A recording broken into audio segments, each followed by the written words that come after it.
Dance for us, Maid. And this $8,000 is yours. Come on! Dance! Dance! They gave me a mop and a bucket. She gave me a stage and a camera. Dance for us, Maid, she laughed, waving $8,000 like it was nothing. She wanted to humiliate me. She didn't know who was watching from the doorway. Or that his first words would destroy her world in seconds. My name doesn't matter yet. What matters is what happened in that house, behind those marble walls, where I learned that love can hide in silence, and truth always finds its way to the light. If you love stories about quiet strength winning in the end, stay with me till the last word and don't forget to subscribe because this story is going to shock you. I was 26 years old when I started working in that house. It was the kind of house you only see in magazines, tall white columns, a garden that looked like it belonged in a painting, and floors so clean you could see your own tired reflection in them. I was the housekeeper. I cooked, I cleaned, I ironed shirts that cost more than my monthly rent, and every single day I moved through that house like a shadow, seen but never really noticed. That's how it is when you're the help. People look past you like your furniture. Nobody says good morning. Nobody asks how your day was, you're just there. He was different though, Malcolm Hale. The owner of that house, the man whose name was on buildings downtown, the man everyone in that city wanted to shake hands with. But in his own home, when it was just the two of us, he was quiet, gentle even. He noticed things. He noticed when I was tired. He noticed when I skipped lunch because I was too busy running around after his family's demands. Small things.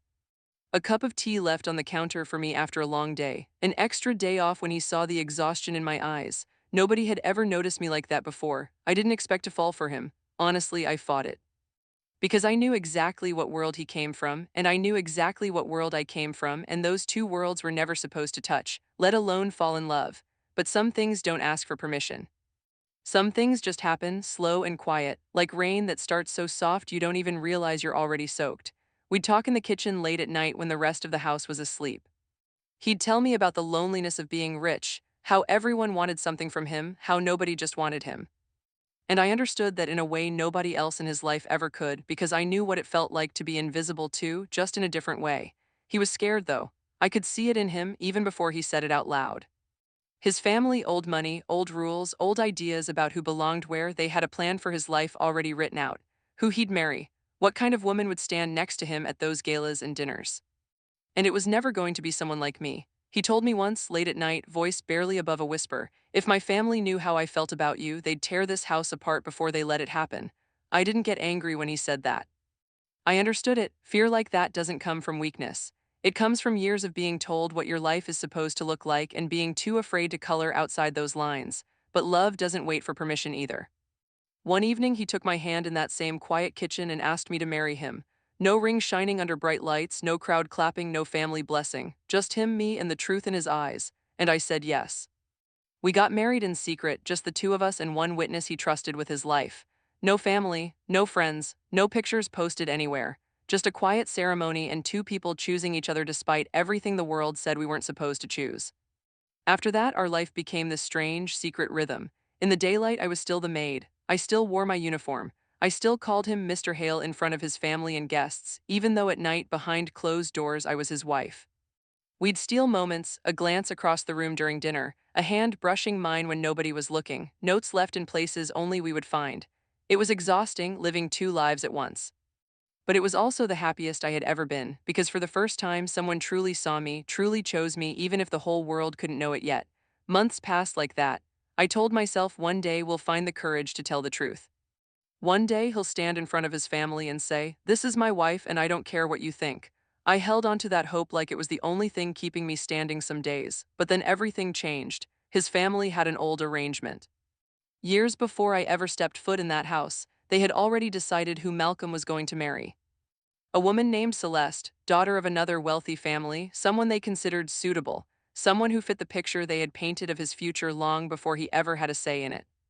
When his family brought this arrangement back to life, Malcolm tried to push back, but you have to understand, this wasn't just his family's wish. It was years of expectation, of pressure, of being told that his choices weren't really his own to make. He came to me that night and I saw something in his face I hadn't seen before.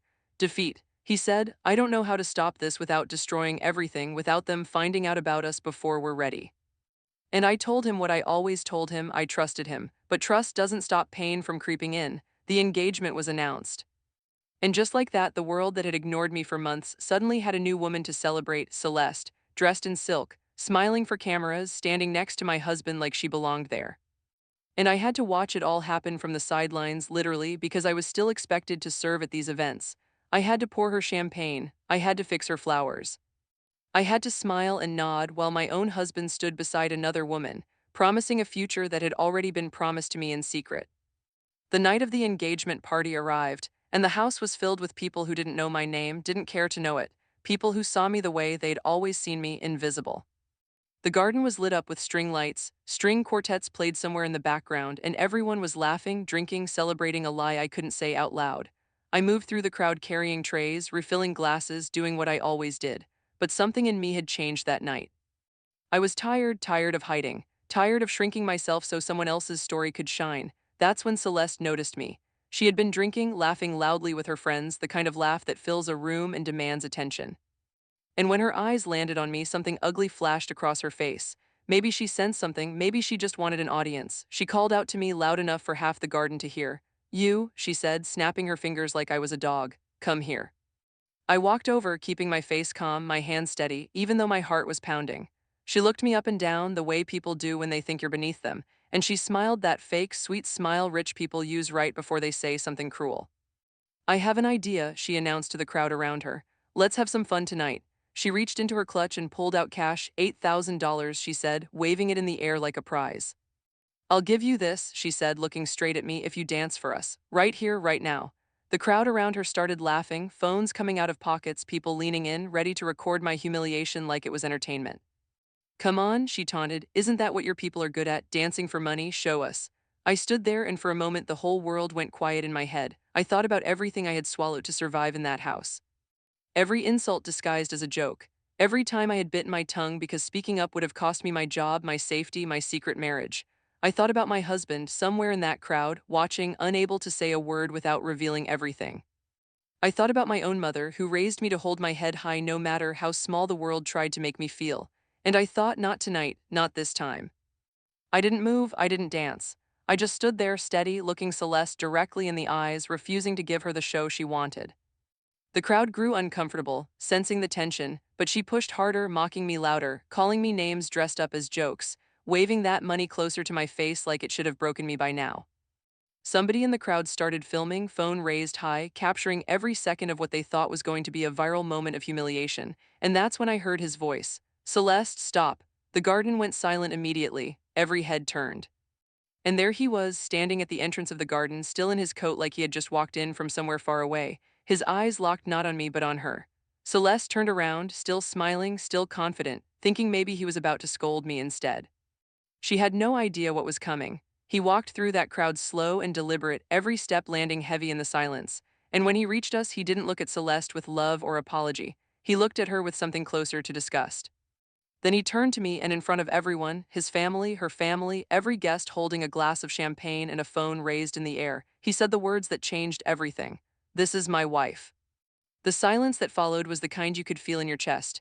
Nobody moved, nobody breathed. Celeste's smile cracked and fell apart in real time, her mouth opening like she wanted to argue, but no words came out. His family stood frozen, faces pale with shock, the truth landing on them like a physical weight. He reached for my hand, right there in front of everyone, and held it like he had nothing left to hide. "We got married months ago," he continued, his voice steady even though I could feel his hand trembling slightly around mine. "I was afraid to tell you. Afraid of what you'd say, afraid of losing you, afraid of disappointing everyone in this family who already had my whole life planned out before I even had a chance to live it. But I am done being afraid. This is the woman I chose. This is my wife. And if that's a problem for anyone here, then that's a conversation we need to have right now." Celeste's face turned red with humiliation, the same humiliation she had tried so hard to hand to me just minutes before. She stammered something about being confused, about needing an explanation, but the truth was already out and there was no taking it back. Guests started whispering. Phones that had been recording my humiliation were now capturing his family's shattered composure instead. The story had flipped completely, right there in that garden, in front of everyone who thought they came to witness one kind of night, only to witness something entirely different. His parents pulled him aside, voices sharp and low, trying to control the damage, trying to understand how their carefully planned life had unraveled in a single sentence. But Malcolm didn't back down. He told them clearly and calmly that he was done living a life that wasn't his. He told them that respect isn't something you're born into, it's something you earn through how you treat people, and Celeste had shown exactly who she was that night in front of everyone without any of them needing to guess. Celeste's engagement was called off before the night even ended. Her family, embarrassed and desperate to save face, left quietly, without the grand exit they probably imagined for themselves earlier that evening. And as for me, I stood there in that garden, no longer invisible, no longer just the help, but standing beside my husband as exactly who I was, his wife, in front of the whole world finally. The days after that were not easy. There were hard conversations, awkward silences at family dinners, people who needed time to accept what they didn't expect. His parents needed time, real time, to understand that love doesn't ask permission from bloodlines or bank accounts. But slowly, piece by piece, walls started coming down. Then, a few months later, I found out I was pregnant. I remember sitting on the edge of our bed, staring at the little stick in my hand, feeling every emotion at once: joy, fear, disbelief. When I told Malcolm, he didn't say a word at first. He just pulled me into his arms and held me like he was afraid I might disappear if he let go. That night, for the first time, we told his family everything, not just about our marriage, but about the child we were about to bring into the world. I braced myself for rejection. I braced myself for another night of humiliation, another round of judgment. But something had already shifted in that house since the engagement party. His mother, the same woman who once looked at me like I was invisible, walked across the room, took my hands in hers, and said, "Welcome to this family." Tears I didn't know I was holding back finally fell. His father nodded quietly beside her, a small smile breaking through years of old-fashioned pride.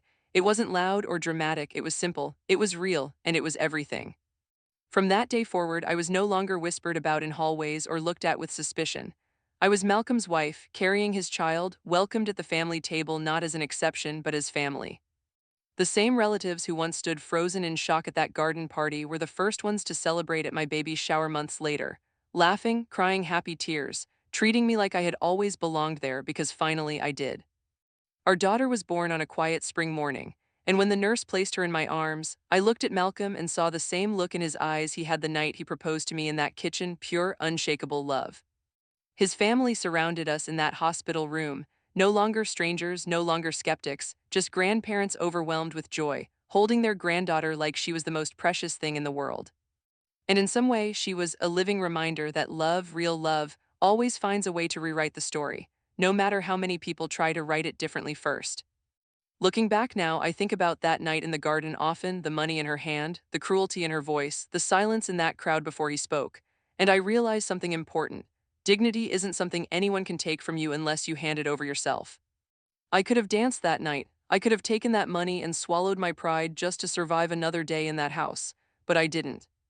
And because I didn't, the truth had room to breathe, room to finally stand up and speak for itself.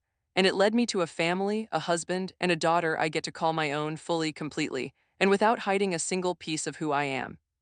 If there's one thing I want you to carry with you from my story, it's this: never let anyone convince you that your worth is up for negotiation. Hold your ground even when it's hard, because sometimes the very person who can change everything is standing quietly in the doorway, waiting for the right moment to finally tell the truth. And sometimes that truth doesn't just change one life. It builds a whole new family, filled with love, acceptance, and the happiness you always deserved.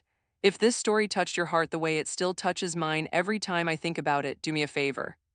Subscribe, turn on that bell, and stay close, because next time I'll tell you about someone else who finally got the justice, the love, and the respect they always deserved, even when the whole world tried to convince them otherwise.